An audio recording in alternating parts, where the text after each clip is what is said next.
Today we'll be making beef bourguignon, which is the little bit of a difference between adding red wine versus not to your beef. And here I'm showing you quickly what the ingredients will be.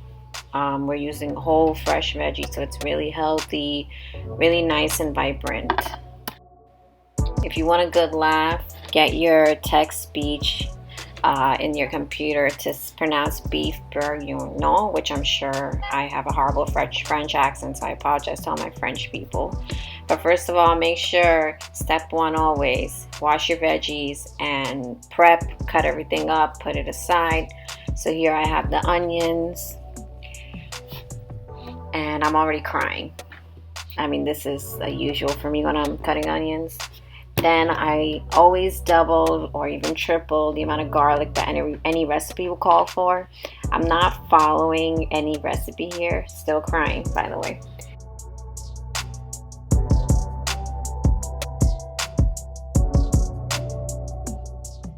So I like to keep the heat, and usually if you don't want to keep as much heat, you would have taken out all those seeds and decored that Italian pepper. I'm actually going to keep it and just chop it up nicely.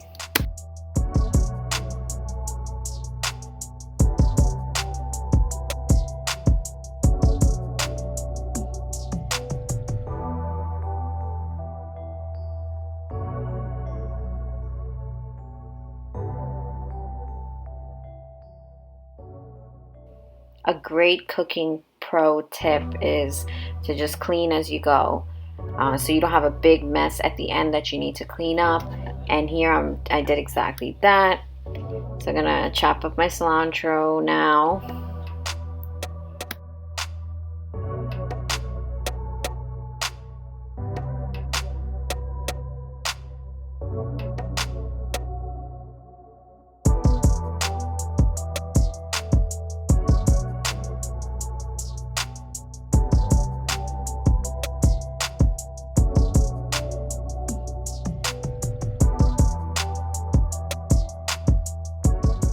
Again, clean as you go, wipe that counter, keep going, and you still have a clean surface to work with.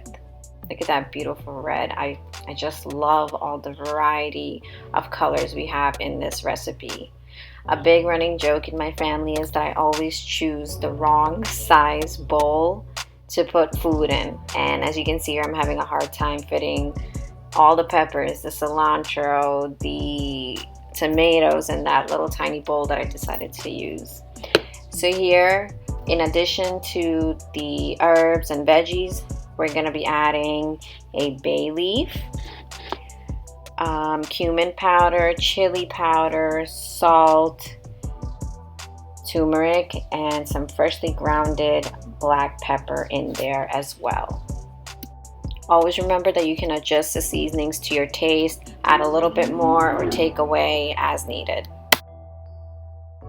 I'm using a nice big size steel pot with a top because I want to have all the condensation in there from the stew, and I'm using canola oil instead of olive oil or anything because I want that high burning point. So first what we want to do is brown pretty much all sides of the beef, and that's what I'll be working on.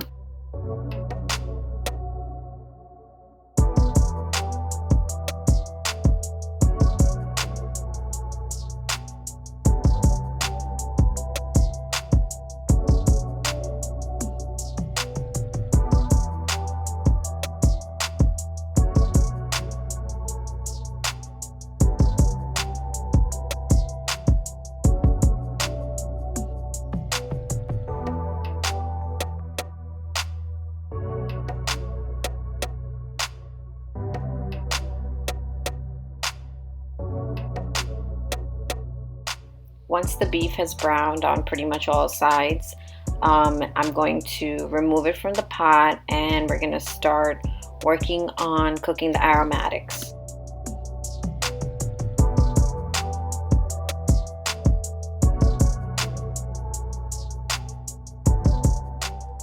Here I am letting the onion and the garlic soften in the same oil and the water from the beef.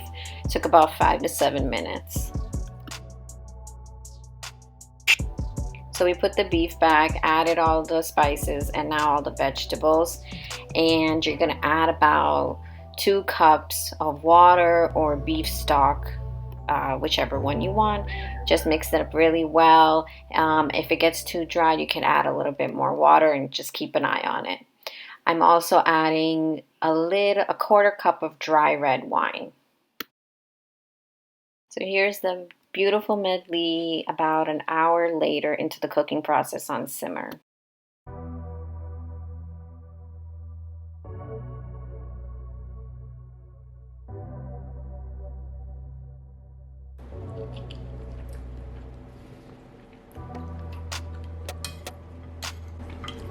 The sauce is pretty good. I was worried I added too much spice, but it's actually good. Let me try the meat.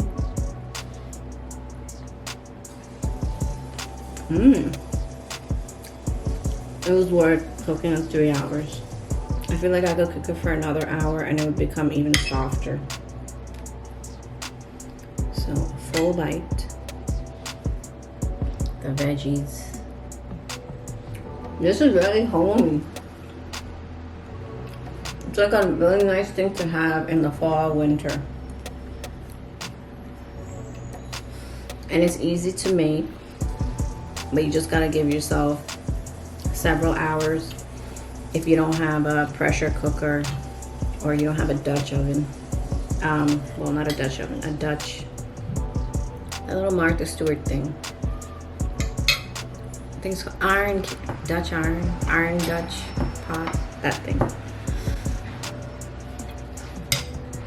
I would say this is worth making, and you would definitely impress yourself and people that you know.